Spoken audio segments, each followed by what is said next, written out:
Hello guys, नया video नया topic radio activity. ये न्यूक्लियर चैप्टर का सबसे इंपॉर्टेंट टॉपिक माना जाता है।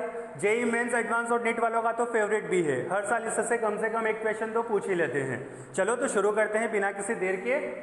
तो सबसे पहले हम ये जानने की कोशिश करते हैं कि रेडियो एक्टिविटी होती क्या है।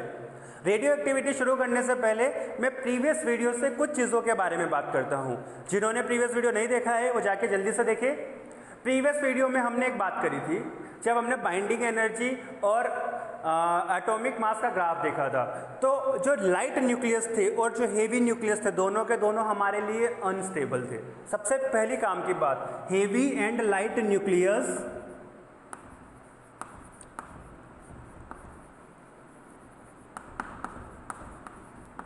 Are unstable. हमने उस टाइम पे कुछ और बातें करी थी, वो बातें अभी जानते हैं। तो जो हेवी जो न्यूक्लियस था वो क्या करना चाहता है, अपनी बाइंडिंग एनर्जी पर न्यूक्लियन बढ़ाना चाहता है।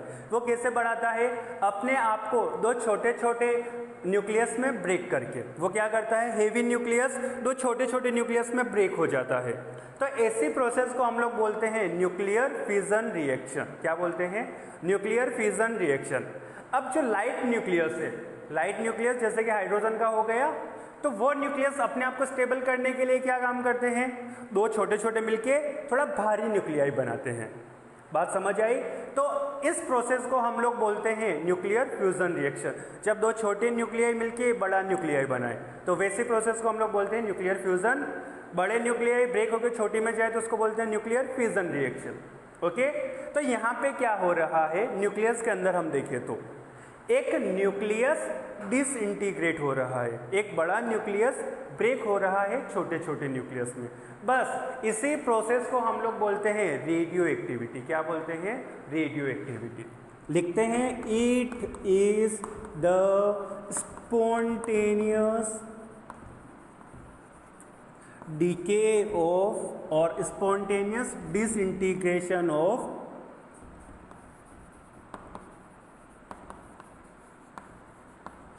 spontaneous disintegration of unstable nuclei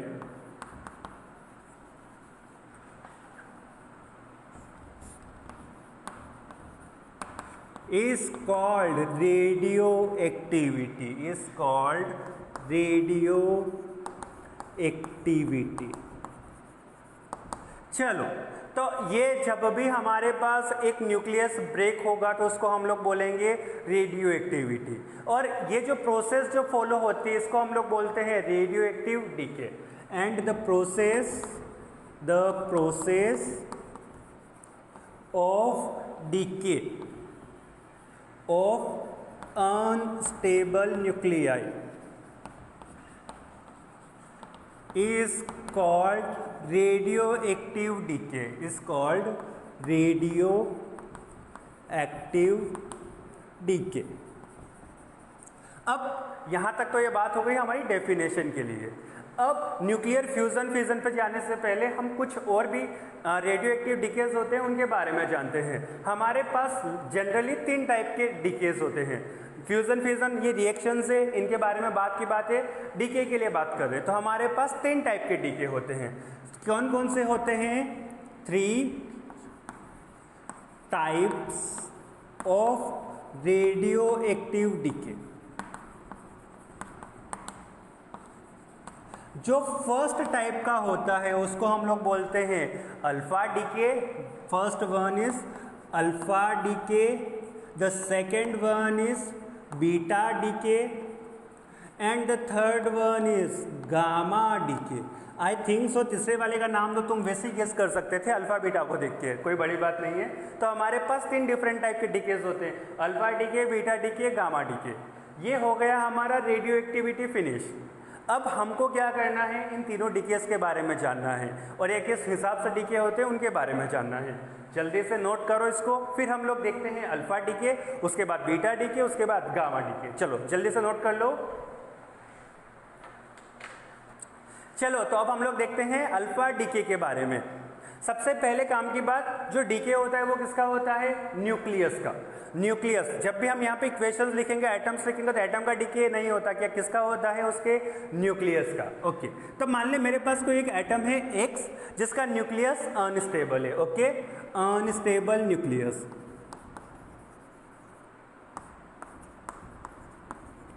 अगर ये एटम एक अल्फा पार्टिकल प्रोड्यूस कर दे तो उस डीके को हम लोग बोलते हैं अल्फा डीके। तो इसमें क्या होगा? एक पार्टिकल प्रोड्यूस होगा अल्फा, प्लस अगला कोई एक एटम बन जाएगा वाई। वाई स्टेबल भी हो सकता है और अनस्टेबल भी हो सकता है, वो हम लोग कुछ गेस नहीं कर सकते। ठीक है, अगर इसका रेंज 170, अगर इसका एटॉमिक मास 170 आ गया तो स्टेबल हो जाएगा, नहीं आया तो अगली बार फिर से अल्फा डीके होगा। बात समझ आई? तो एक अनस्टेबल न्यूक्लियस जब अल्फा पार्टिकल प्रोड्यूस करता है तो ऐसे प्रोसेस को हम लोग बोलते हैं अल्फा डीके। लिखते हैं सबसे पहली बात, when an unstable nucleus decays and it produces alpha particle. This process is called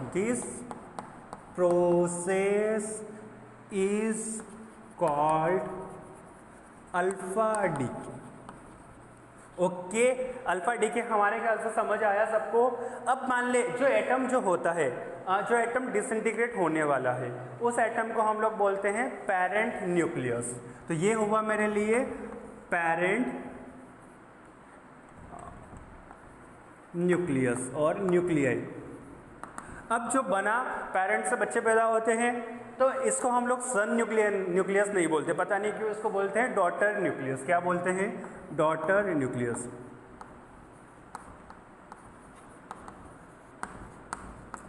और डॉटर न्यूक्लियाई। ठीक है, ये बात डॉटर मेरे ख्याल से इनकी जिसने डिस्कवरी करी होगी वो एक औरत होगी, इसलिए उसने इसको नाम दे दिया डॉटर में भी। ओके, तो एक पेरेंट न्यूक्लियाई ब्रेक होता है तो वो फॉर्म करता है एक डॉटर न्यूक्लियाई और एक alpha particle. Daughter nuclei stable भी हो सकती है, अनस्टेबल भी हो सकती है। अगर अनस्टेबल हुई तो ये फर्दर डिसइंटीग्रेट होगी, हो सकता है वो अल्फा डिसइंटीग्रेट हो या बीटा हो या कुछ भी हो सकता है। ओके, पर ये होता है हमारा प्रोसेस। अब हम देखते हैं, लेट से मेरा जो एटम है X, इसका एटॉमिक नंबर Z है और एटॉमिक मास इसका A है। जब ये अल्फा पार्टिकल में डिसइंटीग्रेट होता है, अच्छा कितने लोगों को पता है अल्फा पार्टिकल क्या होता है? सबसे पहले हम वही देखते हैं। So alpha particle is the nucleus of helium atom. जो हीलियम एटम है उसके दोनों इलेक्ट्रॉन्स को खींच लो बाहर, तो वो हमारे लिए क्या हो जाएगा? एक अल्फा पार्टिकल। हीलियम में से 2 इलेक्ट्रॉन खींच लिए तो उसके ऊपर चार्ज कैसा आएगा? +2। क्लियर है ये बात? उसका मास कितना होता है? 2 प्रोटॉन्स और 2 न्यूट्रॉन्स, तो 4। तो एक अल्फा पार्टिकल क्या हो जाएगा? अल्फा पार्टिकल का चार्ज होगा +2 इलेक्ट्रॉन, और मतलब Z जो होगा वो कितना होगा? +2। और उसके लिए एटॉमिक, सॉरी उल्टा लिख दिया, आई थिंक सो, यहाँ पे आएगा मेरे लिए 4 और यहाँ पे आएगा मेरे लिए 2। तो एक अल्फा पार्टिकल के लिए क्या होगा? उसका एटॉमिक मास तो 4 होगा और उसका एटॉमिक नंबर 2 होगा। सेम काम अपने को क्या करना है? एक हीलियम एटम में से दोनों इलेक्ट्रॉन्स को बाहर निकाल देना है। तो अल्फा पार्टिकल के ऊपर चार्ज कितना होगा? सो चार्ज ऑन अल्फा पार्टिकल, क्या वो मेरे लिए +2 इलेक्ट्रॉन के इक्वल हो जाएगा? बिल्कुल। और मास किसके इक्वल होगा? हीलियम एटम के इक्वल। हीलियम एटम में कितने प्रोटॉन्स होते हैं? 2 प्रोटॉन्स और 2 न्यूट्रॉन्स। तो इसका मास कितना हो जाएगा? 2 times of mass of proton plus 2 times of mass of neutron. पर दोनों के मासेस प्रोटॉन और न्यूट्रॉन के ऑलमोस्ट इक्वल होते हैं, तो इसके मास को हम लोग लिख सकते हैं M of alpha particle is approximately equal to 4 times of mass of proton. ठीक है यहाँ तक? चलो, तो जब अल्फा पार्टिकल निकला तो उसने 4 तो एटॉमिक मासेस ले लिए और 2 एटॉमिक नंबर खा गया। तो अब बता, जो पेरेंट न्यूक्लियाई बनेगा उसका एटॉमिक मास और एटॉमिक नंबर क्या होगा? देख, मास हमेशा कंजर्व रहता है, ठीक है, तो मास कंजर्व रहेगा तो यहाँ पे कितना बनेगा बता, जितना इनिशियल होगा उतना ही फाइनल होना है। यहाँ पे रहेगा a माइनस इनिशियल a सम कर, z भी हमारा क्या रहता है, हमेशा कंजर्व रहता है, तो यहाँ पे z कितना रहेगा मेरे लिए, z माइनस 2। हमने ये चैप्टर शुरू करा था तब एक बात बोली थी, जब किसी एटम का एटॉमिक नंबर चेंज हो जाए तो एटम चेंज हो जाता है, z चेंजेस एटम चेंजेस। देख यहाँ पे z बदल रहा है तब एटम चेंज हो जाएगा, डॉटर न्यूक्लियाई जो होगी वो पेरेंट न्यूक्लियाई से अलग होगी। ठीक है ये बात, अगर ऐसा डिसइंटीग्रेशन अपने को दिखे तो ये होता है हमारे लिए अल्फा डीके, और ये हो गई मेरे लिए इक्वेशन फॉर अल्फा डीके। ठीक है, जल्दी से सबसे पहले इस चीज़ को नोट करो। एक और काम कर सकते हैं, यहाँ पे हम लोग क्यू वैल्यू फाइंड करते हैं। So what is Q value, Q value को हम लोग बहुत से बार डीके एनर्जी भी कहते हैं। ओके, तो क्यू वैल्यू इस इक्वेशन के लिए कितना हो जाएगा, निकाल दे।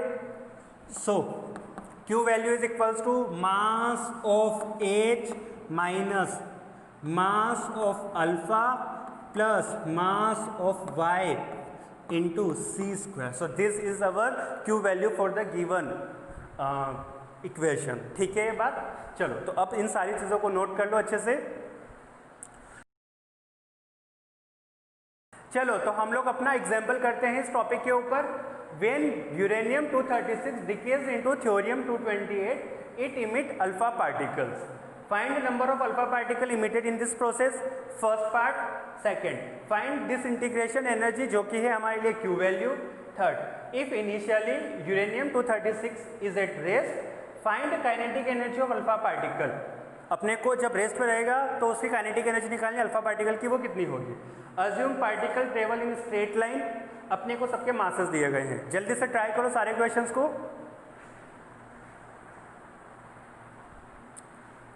आई होप सबने आंसर फाइंड कर लिया होगा। चलो जल्दी से आंसर को मैच करते हैं, किस किन का सही आया है। सॉल्व करना शुरू करते हैं। सॉल्यूशन, फर्स्ट पार्ट को सॉल्व करते हैं। अच्छा, alpha number of alpha particles find करना है, तो सबसे पहले इस इक्वेशन को हम लोग कंप्लीट करते हैं। सो यूरेनियम 236 92 इज गोइंग टू, मान ले n number of alpha particles निकले यहाँ पे, सो n times of alpha plus thorium 228 88। अच्छा, अल्फा पार्टिकल के ऊपर एटॉमिक नंबर 2, एटॉमिक मास 4। अब इस इक्वेशन को अपने को सिर्फ बैलेंस करना है। So number of atomic masses को हम लोग इक्वल कर लेते हैं, दोनों साइड एटॉमिक मास इक्वल कर लेते हैं। सो 236 इज इक्वल्स टू, यहाँ पे एटॉमिक मास कितना हो जाएगा, n into 4 plus 228। Left hand side का atomic mass is equals to right hand side का एटॉमिक मास, यहाँ से n निकाल दो। सो 236 माइनस का 228/4 it will be our n। निकाल तो कितना आ रहा है, दोनों का डिफरेंस कर, यह आ गया 8 डिवाइडेड बाई 4 विच इज 2। तो अपने को नंबर ऑफ अल्फा पार्टिकल्स कितने मिले, 2। First part completed. Second, disintegration energy find करनी है। सो क्यू वैल्यू हम लोग कैसे फाइंड करते, जल्दी से बता। Mass of initial atom, so mass of uranium minus mass of final atom, so twice of mass of alpha plus mass of thorium into C square. क्या यही करना होता है अपने को क्यू वैल्यू फाइंड करने के लिए? बिल्कुल। चलो तो क्यू वैल्यू निकालते हैं। मास ऑफ यूरेनियम कितना गिवन है अपने को, 236.23037। लिखो 236.037 minus 2 into mass of alpha particle 4.0016। Okay, ये माइनस अंदर आएगा तो यहाँ पे भी माइनस रहेगा। Mass of thorium 228.028 into C square. जल्दी से फाइंड कर दो ये कितना आ रहा है। अच्छा देखिए डिफरेंस कितना आ रहा है मेरे लिए, जल्दी से करो, सब अपने अपनी कॉपी में सॉल्व करो। देख मेरे ख्याल से ये आ रहा है 0.0058 एटॉमिक मास यूनिट इंटू सी स्क्वायर। ठीक है। अब हम देख अपने को AMU को किस में कन्वर्ट करना है, एनर्जी में कन्वर्ट करना है। तो 1 AMU is equals to 931 MeV, उसको हम लोग यहाँ पे यूज करेंगे। सो Q वैल्यू कितना आएगा मेरे लिए, इसको 0.0058 को मुझे मल्टीप्लाई करना होगा सिर्फ और सिर्फ 931, तो एनर्जी निकल के आएगी MeV में। ठीक है, वो हमारे लिए फॉर्मूला कितना काम आया, हमने एक MU को जब एनर्जी में कन्वर्ट किया था, हर जगह हम लोग अब डायरेक्टली उसका यूज कर सकते हैं। कैलकुलेट करिए एनर्जी कितनी आ रही है, जब हम इस Q वैल्यू को हम सॉल्व करेंगे तो हमारा वैल्यू निकल के आएगा 5.4 MeV के इक्वल। चलो तो दोनों पार्ट को जल्दी से नोट करो, फिर हम लोग थर्ड वाला पार्ट देखते हैं, वो सबसे ज़्यादा इंटरेस्टिंग है। चलो तो अब हम लोग थर्ड पार्ट करना शुरू करते हैं। थर्ड पार्ट में अपने को क्या बोला गया है, इनिशियली यूरेनियम 236 रेस्ट पे है, तो ये हो गया हमारे लिए रेस्ट पे। दो अल्फा पार्टिकल्स निकले तो इसका अपने को काइनेटिक एनर्जी बताना है। अच्छा, इसके ऊपर वाले क्वेश्चन में हम लोगों ने Q वैल्यू फाइंड किया, कितना आया था Q वैल्यू हमारे लिए, वो आया था 5.4 मेगा इलेक्ट्रॉन वोल्ट। ओके, अब यहाँ पे क्या हुआ होगा, ये जो एनर्जी है Q वैल्यू, ये एनर्जी होगी हमारी यहाँ पे इन दोनों पार्टिकल्स जो बने हैं अल्फा और थ्योरियम, इन दोनों की काइनेटिक एनर्जी के फॉर्म में। मेरी बात समझ आई, हमारी जो टोटल एनर्जी होगी वो किस फॉर्म में होगी, जो दोनों पार्टिकल्स हैं फाइनली मूव कर रहे हैं उनकी काइनेटिक एनर्जी के फॉर्म में। ठीक है, तो अपने को इन दोनों पार्टिकल में से इसकी काइनेटिक एनर्जी फाइंड करनी है। पहले इक्वेशन हम लिख सकते हैं एनर्जी कंजर्वेशन से। कैसे, लेट से इसका फाइनल वेलोसिटी हो गया होगा v1, इसका फाइनल वेलोसिटी हो गया होगा v2। क्लियर है ये बात, let final velocity of alpha and thorium are v1 and v2। ठीक है ये बात। सबसे पहली काम की बात कहाँ से बनाएंगे हम लोग, इक्वेशन फर्स्ट एनर्जी कंजर्वेशन से। So Q value will be equal to half m of alpha particle into v1 square plus half of mass of thorium atom into v2 square. पर यहाँ पे दो अल्फा पार्टिकल से तो मेरे पास दो terms आनी चाहिए, तो इसको मुझे 2 के फैक्टर से और मल्टीप्लाई करना पड़ेगा। ओके, तो इसको हम लोग यहाँ पे मल्टीप्लाई कर देते हैं 2 से। क्लियर है ये बात। अब ओके, अब हम लोग सेकेंड लाइन के ऊपर चलते हैं। Assume particles travel in straight line. अच्छा, अगर पार्टिकल स्ट्रेट लाइन में ट्रैवल करेंगे या पार्टिकल कैसे भी ट्रैवल करते हैं तो उनका मोमेंटम भी कंजर्व रहता है। क्या चीज़ कंजर्व रहती है, उनका मोमेंटम। हम एक बात जानते हैं, जब उनके ऊपर एक्सटर्नल फोर्स नहीं लगता तो उनका मोमेंटम कंजर्व रहता है। तो यहाँ पे दूसरी इक्वेशन हमारी कहाँ से बनेगी, कंजर्वेशन ऑफ मोमेंटम से। ठीक है, now second equation conservation of momentum. चलो मोमेंटम लिखते हैं। मान ले कि ये दोनों अल्फा पार्टिकल्स हमारे इस डायरेक्शन में गए तो थ्योरियम एटम किधर की ओर जाएगा, इधर की तरफ जाएगा। क्लियर है ये बात। अब ये स्ट्रेट लाइन में ट्रेवल कर रहे हैं, इसका मतलब इनका मोमेंटम भी एक स्ट्रेट लाइन में होगा। अगर ये पार्टिकल मान ली इधर जा रहा होता, ये इधर जा रहा होता, तो इनका मोशन स्ट्रेट लाइन में नहीं है, तो इनका मोमेंटम अपने को लिखने में बहुत ज़्यादा दिक्कतें होती। इसके मोमेंटम को अपने को हॉरिजॉन्टल कंपोनेंट लेना पड़ता, वर्टिकल लेना पड़ता, इस तरीके से मिलके अपने को इनको सॉल्व करना पड़ता। पर क्वेश्चन आसान करने के लिए अपने को यहाँ पे एक बात लिखी गई है, तो उसका हम लोग भरपूर यूज़ करेंगे। तो मान ले कि ये पार्टिकल इधर जा रहा है, ये इधर जा रहा है। कंजर्वेशन ऑफ मोमेंटम क्या कहेगा, P initial will be equal to P final. Initially uranium तो रेस्ट पे है, तो इनिशियल मोमेंटम तो हो गया 0। फाइनल मोमेंटम अल्फा पार्टिकल का mass, so m of alpha particle into velocity, so v1। एक पार्टिकल का फिर दूसरे पार्टिकल का लिखेंगे तो इसको 2 से मल्टीप्लाई कर देते हैं हम लोग यहाँ पे।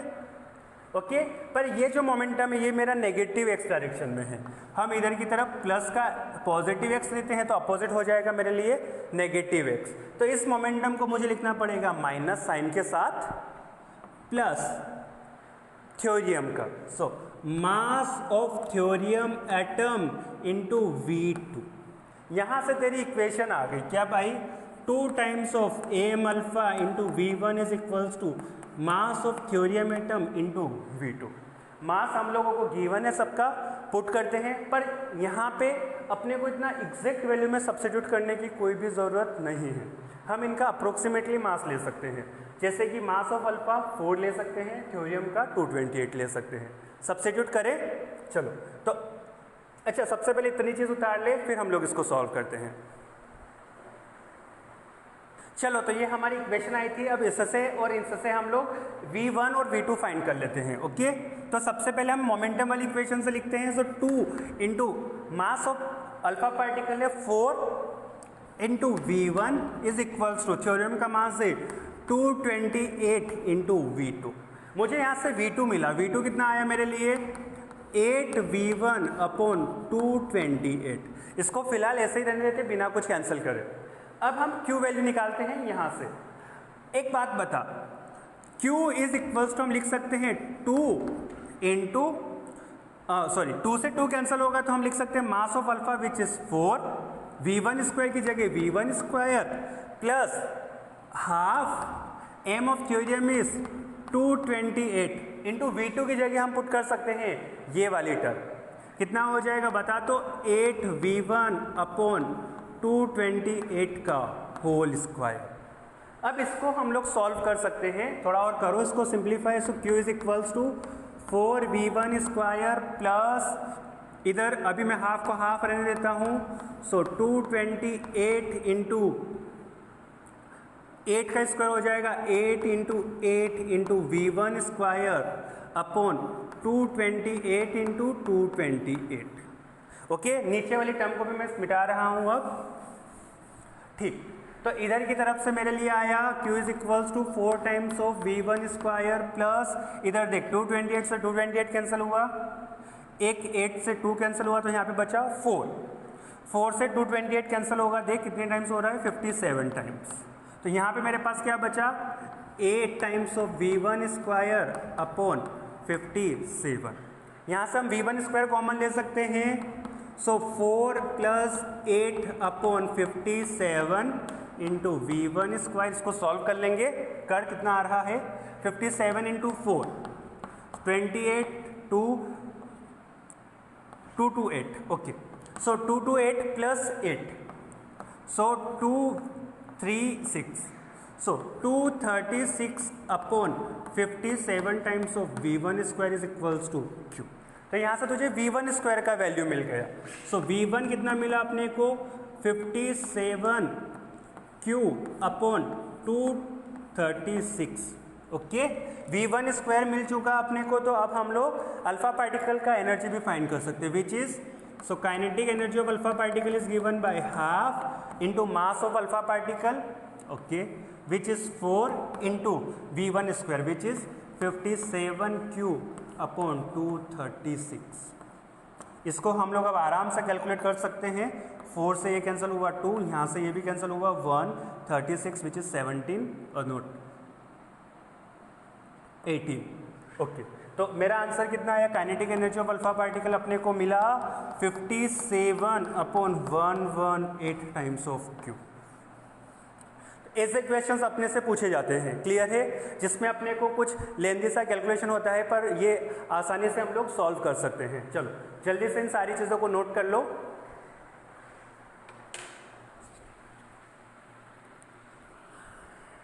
चलो, तो अब हम लोग बात करते हैं बीटा डीके के बारे में। बीटा डीके की बेसिक डेफिनेशन तुम खुद से लिख सकते हो। जब एक न्यूक्लियस एक बीटा पार्टिकल इमिट करे तो वो प्रोसेस होगी मेरे लिए बीटा डीके। ठीक है ये बात। चलो अब एक बात जानते हैं कि जब स्टेबिलिटी ऑफ न्यूक्लियस देख रहे थे साइंटिस्ट तो उन्होंने एक ट्रेंड जाना। उन्होंने क्या बोला कि वो न्यूक्लियस सबसे ज़्यादा स्टेबल है जिनमें नंबर ऑफ प्रोटॉन्स और नंबर ऑफ न्यूट्रॉन्स इक्वल है। Okay, so most stable nucleus,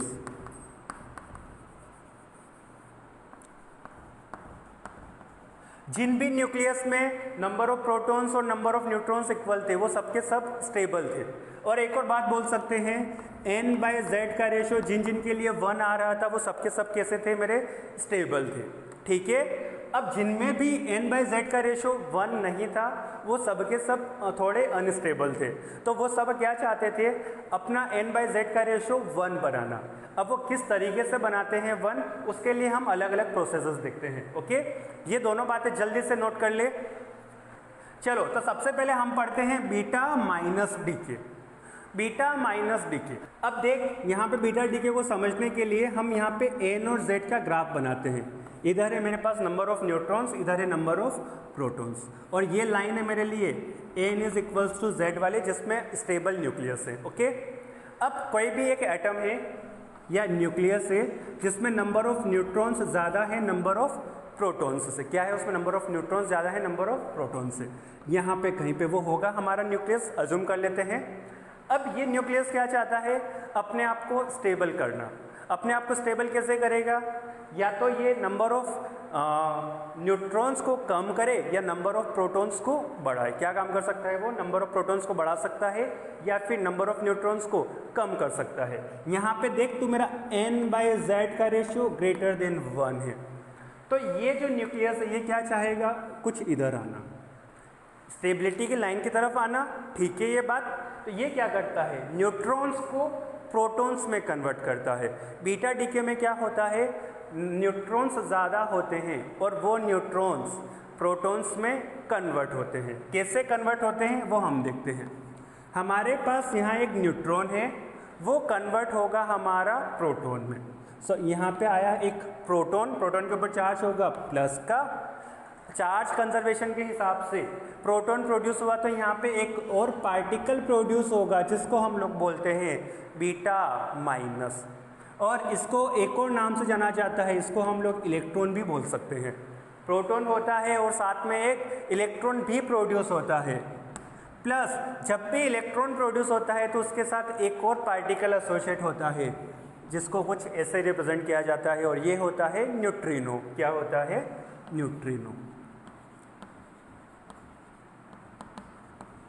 एक बात समझ आई, जो बीटा पार्टिकल होता है वो हमारे लिए क्या होता है, इलेक्ट्रॉन होता है। काम की बात लिख लेते हैं सबसे पहले, beta minus particle is electron.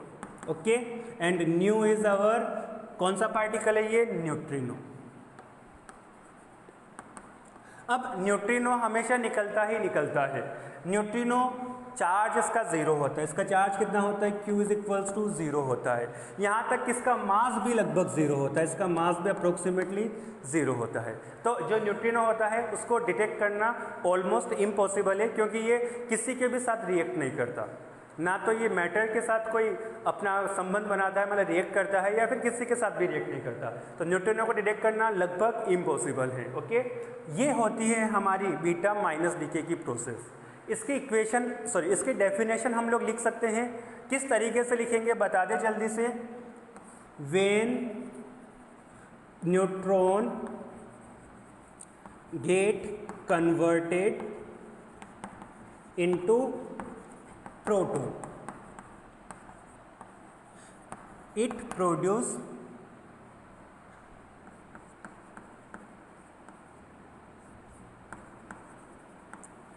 A beta minus particle. ठीक है ये बात। अच्छा, यहाँ पे तो देखेगा अगर प्रोटॉन बना तो क्या मेरा एटम का Z बढ़ गया, उसका एटॉमिक नंबर बढ़ गया। ठीक है ये बात। मान ले हमारे पास कोई एक एटम है जिसका एटॉमिक नंबर है Z और मास नंबर है A। जब ये बीटा डीके करता है तो क्या होगा, उसमें एक प्रोटॉन बढ़ जाएगा। प्रोटॉन बढ़ेगा मतलब उसका Z का वैल्यू इंक्रीज हो जाएगा। तो जैसे ही Z चेंज होगा तो एटम चेंज हो जाएगा मेरे लिए, तो यहाँ पे नया एटम Z क्या हो जाएगा, 1 हो जाएगा, क्योंकि एक प्रोटॉन बढ़ गया। अब उसका एटॉमिक मास में तो कोई चेंज नहीं हुआ, न्यूट्रॉन था फिर से प्रोटॉन बन गया, तो एटॉमिक मास तो चेंज नहीं होगा। सो ये A का A ही रहेगा। अब प्रोटॉन बड़ा है तो क्या चीज़ निकलेगी, वहाँ से एक इलेक्ट्रॉन निकलेगा और बीटा माइनस पार्टिकल निकलेगा। अब जब बीटा माइनस पार्टिकल निकलेगा तो न्यूट्रिनो उसके साथ साथ फ्री में निकलेगा ही निकलेगा। तो ये होगी मेरे लिए एक बैलेंस्ड इक्वेशन बीटा डीके के लिए। चलो सारी चीज़ें beta decay, beta minus decay के लिए नोट करो, फिर हम लोग देखते हैं बीटा प्लस डीके। चल, तो अब हम लोग देखते हैं beta plus decay. Beta plus decay कब होगा? जब एक प्रोटॉन न्यूट्रॉन में कन्वर्ट होगा। ठीक है ये बात? तो एक एटम में अब नंबर ऑफ प्रोटॉन्स ज़्यादा होंगे नंबर ऑफ न्यूट्रॉन से। ये हमारा न्यूक्लियस, इसमें n कम है z से। z क्या है? इसमें नंबर ऑफ प्रोटॉन्स ज़्यादा है, तो हम लिख सकते हैं n/z का रेशियो लेस देन 1 है। 1 है तो इसमें z ज़्यादा होंगे, नंबर ऑफ न्यूट्रॉन्स कम होंगे, मान लें यहाँ पे कहीं पे। तो अब ये क्या चाहेगा? अपने प्रोटॉन को किस में कन्वर्ट करना? न्यूट्रॉन में। तो ये क्या करेगा? इधर की तरफ जाना चाहेगा। सो क्या काम करेगा? In beta plus decay a proton get converted into a neutron and emits beta plus particle. This process is called beta plus decay. ठीक है, चलो अब थोड़ा और आगे हम लोग देखते हैं, इसकी इक्वेशन देखते हैं किस तरीके से होगा। ये हमारा प्रोटॉन, प्रोटॉन कन्वर्ट होगा किसमें? न्यूट्रॉन में। प्रोटॉन के ऊपर चार्ज प्लस का, ये कन्वर्ट होगा न्यूट्रॉन में। न्यूट्रॉन के ऊपर चार्ज कितना? 0। अच्छा, चार्ज हमेशा कंजर्व रहेगा, तो यहाँ पे एक प्लस इलेक्ट्रॉन प्लस चार्ज लेके कोई ना कोई पार्टिकल इमिट होगा। उस पार्टिकल को हम बोलते हैं बीटा प्लस पार्टिकल। प्लस का इसको लिखा जाता है बीटा प्लस पार्टिकल। इसके ऊपर चलो बाद में बात करें। चार्ज कितना होगा? +1। अब जब भी बीटा प्लस पार्टिकल निकलता है तो इसके साथ एक एंटी न्यूट्रिनो निकलता है। क्या निकलता है? Anti neutrino. ये हुई मेरी बैलेंस्ड इक्वेशन। जब एक प्रोटॉन न्यूट्रॉन में कन्वर्ट होता है तो वो साथ में निकालता है एक बीटा प्लस पार्टिकल। अब ये बीटा प्लस पार्टिकल को बहुत किताबों में E+ से भी रिप्रेजेंट किया जाता है। E+, और इन दोनों को बोला जाता है पॉजिट्रॉन। क्या है ये? पॉजिट्रॉन। अब ये जो इलेक्ट्रॉन के ऊपर जो प्लस है, ये हमारे लिए एंटी पार्टिकल है इलेक्ट्रॉन का। So positron is anti particle of electron. और ये जो न्यूट्रिनो ये जो एंटी न्यूट्रिनो जो है, ये है मेरे लिए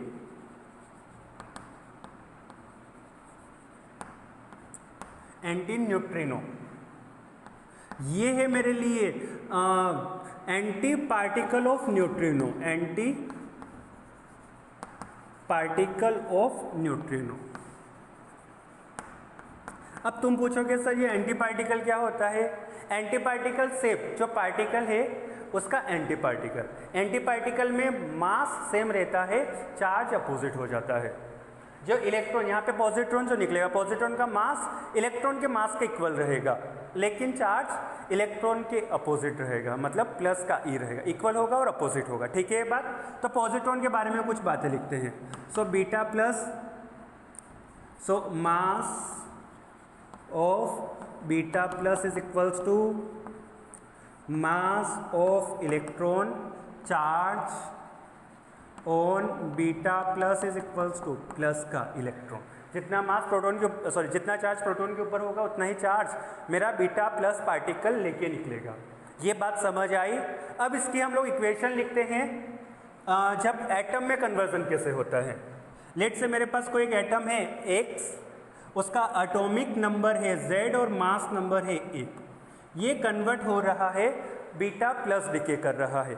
बीटा प्लस डिके होगा तो क्या होगा? प्रोटॉन, मतलब एक Z का वैल्यू कम हो जाएगा। प्रोटॉन न्यूट्रॉन में जा रहा है तो Z कम हो जाएगा।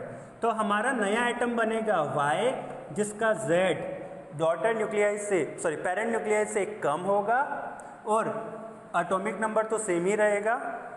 प्लस क्या चीज़ इमिट होगी? पॉजिट्रॉन। पॉजिट्रॉन के साथ एक उसका anti particle neutrino, anti neutrino. तो ये होती है मेरी बैलेंस बीटा प्लस डीके के लिए इक्वेशन। चलो जल्दी से बीटा प्लस डीके को नोट कर लो। चलो एक और टाइप का बीटा डीके होता है जिसको हम लोग बोलते हैं इलेक्ट्रॉन कैप्चर। ये हमारा बोर्ड के सिलेबस में तो नहीं है, लेकिन जेई वगैरह में पूछ सकते हैं, इसलिए हम लोग इसको करते हैं। अच्छा, अब इलेक्ट्रॉन कैप्चर जो है वो हमारा बीटा प्लस डीके के सिमिलर है। बीटा प्लस डीके में क्या हो रहा था बता, हमारा प्रोटॉन था वो किस में कन्वर्ट हो रहा था, न्यूट्रॉन में, प्लस एक पॉजिट्रॉन निकाल रहा था, उसके साथ एक एंटी न्यूट्रिनो निकाल रहा था। अब इलेक्ट्रॉन कैप्चर में क्या होता है, जो के शेल का जो इलेक्ट्रॉन है ये हमारा न्यूक्लियस, उसके बगल में के शेल का ये जो इलेक्ट्रॉन है। इलेक्ट्रॉन कैप्चर में क्या होता है कि ये जो न्यूक्लियस है ये इस इलेक्ट्रॉन को कैप्चर कर लेता है, अपने अंदर समा लेता है, और प्रोटॉन और इलेक्ट्रॉन मिलके न्यूट्रॉन में कन्वर्ट हो जाते हैं। इलेक्ट्रॉन कैप्चर में क्या होता है, प्रोटॉन प्लस इलेक्ट्रॉन मिलके न्यूट्रॉन में कन्वर्ट हो जाते हैं, प्लस एक एंटी पार्टिकल निकालते हैं, एंटी न्यूट्रिनो। सेम प्रोसेस होता है, बस यहाँ पे पॉजिट्रॉन की जगह उधर की तरफ चला जाता है। तो इस प्रोसेस को हम लोग बोलते हैं हमारा इलेक्ट्रॉन कैप्चर। क्या होगा, जो न्यूक्लियस होगा वो के शेल के ऑर्बिट के इलेक्ट्रॉन को कैप्चर कर लेता है। Okay, nucleus captures electron of K shell and proton and electron get converted into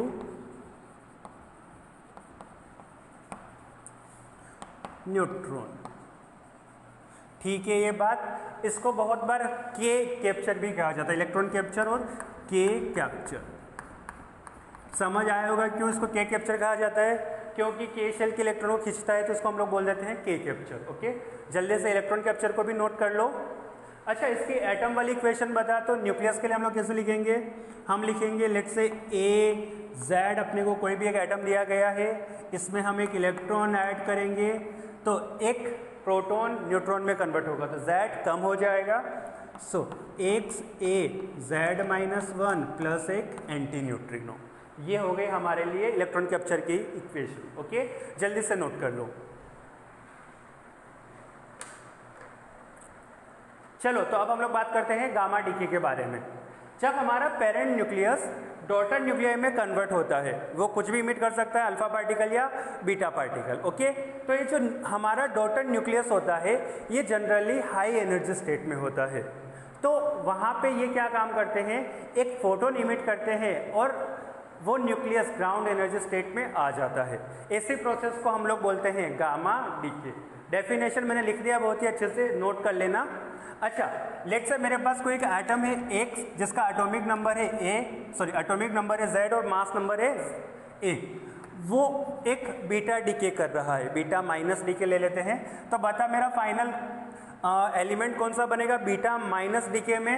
beta minus DK में Z प्लस 1 हो जाता है और इधर की तरफ आ जाएगा E minus plus neutrino. Okay, तो ये जो होगा ये हमारा हाई एनर्जी स्टेट में होगा, तो उसको रिप्रेजेंट किया जाता है सो स्टार लगा के। ओके, सो हाई एनर्जी। अब क्या होगा, ये हाई एनर्जी वाला जो मेरा Y है A Z प्लस 1 स्टार, ये कहाँ जाएगा, लो एनर्जी स्टेट में A Z प्लस 1, और क्या इमिट करेगा, एक गामा रेडिएशन। तो ये प्रोसेस होती है हमारी गामा डीके की। Gamma decay generally alpha beta decay होने के बाद होता है। क्लियर है ये बात, जल्दी से सारी चीज़ें नोट कर लो।